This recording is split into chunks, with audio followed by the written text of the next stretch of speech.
Home buyers are having regrets about their recent home purchase. We're going to give you the scoop on everything up next. Hi, this is Chris Morton, real estate broker with eXp Realty in Raleigh, North Carolina. And on today's video, we're going to talk about a recent survey where people showed some pretty big regrets about their recent home purchase. And if you stay until the end, we're going to give you some tips on how you can avoid such buyer's remorse and regret. So there was a recent survey by Zillow which showed 75% of the respondents had at least one issue, one complaint about their recent home purchase that they made over the last couple years. And I suspect that this regret is coming about from the frenzy of home purchases that have been going on in the last couple of years, where so many buyers were chasing just a few number of houses. And for a lot of people that have been in this process for a while, they just get frustrated and they basically say, I'm just gonna buy the next house I see.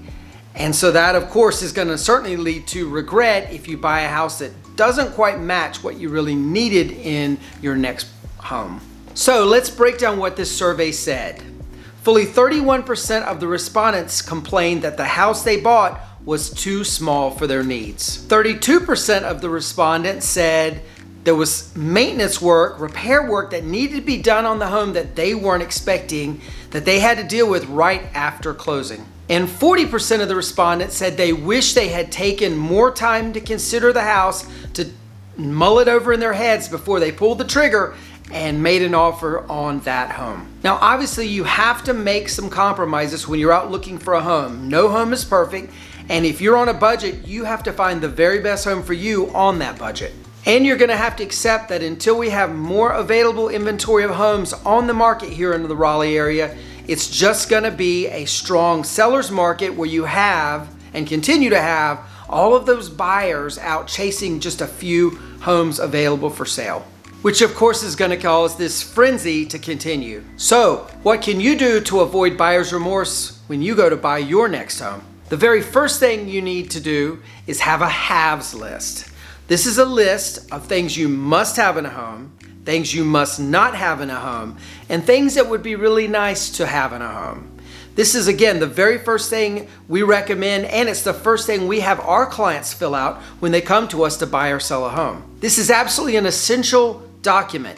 It helps guide you on what you can and cannot compromise on when you're looking for your next home or when you're about to sell your current home. Do not buy a home that has a lot of the must-not-haves on it. And conversely, if the house has 8 out of 10 of your must-haves, that is a really good house, and that's a house we strongly recommend you go after and go after aggressively. The next tip, be critical. Make sure when you are out touring a home with your agent that you guys not only look at it for this list of must-haves and things that will fit your needs, but also look at it from a really critical eye. And by that I mean, make sure you don't see any strange cracks, any strange smells. If the roof has a leak, obviously you need to be aware of that, on and on and on. I always go around the house with my clients and recommend they help me look for cracks in the foundation, which could suggest settling of the home, which could be a large problem. We always go in the crawl space, if it has a crawl space, to make sure there's no funny moldy smells or anything weird going on under the house that would suggest maybe there was some flooding. We check out the roof from the road as best we can to see, does the roof look like it's in good shape? We obviously are looking at the residential property disclosure that the sellers put out to confirm that it matches. If they say the roof is a year old and it looks like it's 51 years old, obviously we're gonna have a red flag there, but you get the idea. Go through with a critical eye. Unfortunately, at this stage of buying a house where you're there looking and your agent is there looking, it is very unlikely you're gonna have an inspector there with you, so you're gonna have to be an amateur inspector. Most real estate agents, myself included, are not inspectors. We don't know the ins and outs of a home and can catch some of the minor details about what might be an issue with the house. But having been around real estate for a while, most real estate agents can say, that looks suspicious. I'm concerned about that crack. Or that looks suspicious. It looks like this side of the house is settling. That sort of thing. If you and your agent come across one of those houses that is blatantly obvious, there's probably something wrong with it, no matter how great it looks to you and no matter how much it would fit your needs, run, run, run. Don't walk away from that house. It's not worth it, especially in North Carolina where we have a due diligence fee you have to pay of $10,000, $20,000, $100,000. You don't want to be stuck with a house that has a tremendous amount of structural issues. You get the idea. The next tip we will give you is video.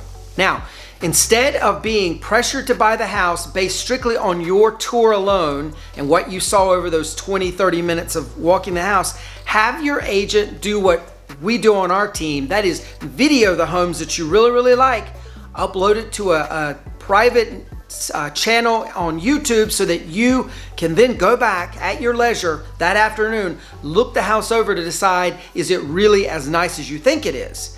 This allows you to make, in most cases, it allows you to make a calm, rational decision if that is a good house for you so that you don't pull the trigger on a house with very limited viewing that you've had and then come to regret that it really wasn't going to be a good fit for you. Now I say in most cases because hopefully in most cases you're getting to see that house where you have at least a 5 or 6 p.m. that afternoon deadline to submit an offer.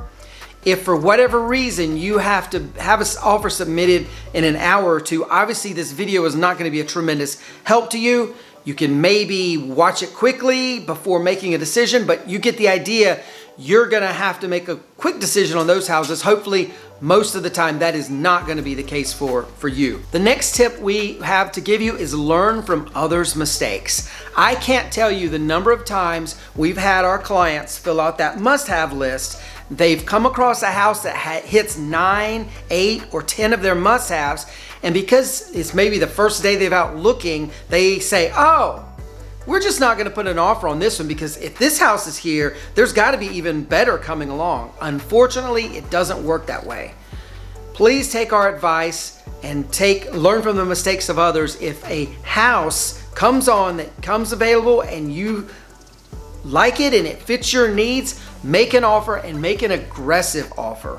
It is possibly the only house that's going to come along for quite a while that fits 8, 9, 10 of your must-have criteria. You need to jump on that house quickly. So to sum everything up, if you find your dream home, buy it. We've had lots of clients who've really, really regretted finding their dream home and passing on it for whatever reason and then regretting it down the road and having to buy something that wasn't as great as their dream home. Next up, don't overthink it. Now, again, you're going to hopefully have that video that you're going to use to debate and decide if this is the right house for you, but please don't overthink it. Don't take days and days and days to decide if that is the right house for you. Reason being, homes are coming on the market very, very quickly, and sometimes a listing agent and a seller will take the first offer that comes along if it's good enough and pull the home off from the market and not tell any of the buyer's agents and then therefore the buyers that have shown the house that it's gone. It's really embarrassing when we're out driving around with client A. Meanwhile, client B that we showed a house to yesterday texts us and says, oh, the house we wanted has just gone under contract. And we didn't know about it because we weren't given the instructions or notification from the agent. It's really embarrassing, and it really, really is bad for client B that had their hopes on that house and now it's gone. So don't mull it over too much. If it's right for you and the video looks good on a second showing, go ahead and make your offer and get under contract ideally, or at least get your hat in the ring, so to speak, on that house so that you know you're going to be in competition with other people and it isn't going to get sold mysteriously out from underneath you. So just know if this is your dream home, it's probably someone else's dream home as well. Don't take too long to think it over and debate on it. And this again comes back to that must-have list we talked about at the beginning of the video. If a house hits 8, 9, 10 of those must-haves of yours, it's probably going to be a good house that you're going to want to make an aggressive offer on. So what if you've already bought a home recently and you're starting to have these regrets? Well, there is some good news. If you get into a home, decide it doesn't fit your needs for whatever reason, remember, we are in a hot seller's market. You have the opportunity to turn around, put that home on the market, and at least break even, if not make a little bit of profit, depending on how long ago you bought it. And by long ago, I literally mean 3, 4, 5 months ago. Know that you can go ahead and sell the home, and don't forget seller rent back period. It is a thing that has been very popular recently. It's where you sell your home and you say up front to the future buyers, we will agree to sell our home on this date, but we want to have a free period of time where we rent the home from you for 30, 60 days to give us time to go find our next home. This gives you the freedom to get your home sold that doesn't work for you, get your money back in your pocket, and then go search for your better home for you. So there you have it. We hope these have been some good tips for you and good understanding that if you have buyer's remorse, there's things you can do about it. And if you haven't bought a house yet, you can hopefully avoid the buyer's remorse. Thank you guys so much for watching. We'd love you to check out this video. This is another one of our videos we really, really love. We think you will too. Like and subscribe below, and we'll see you on the next one. Thanks a lot. Bye-bye.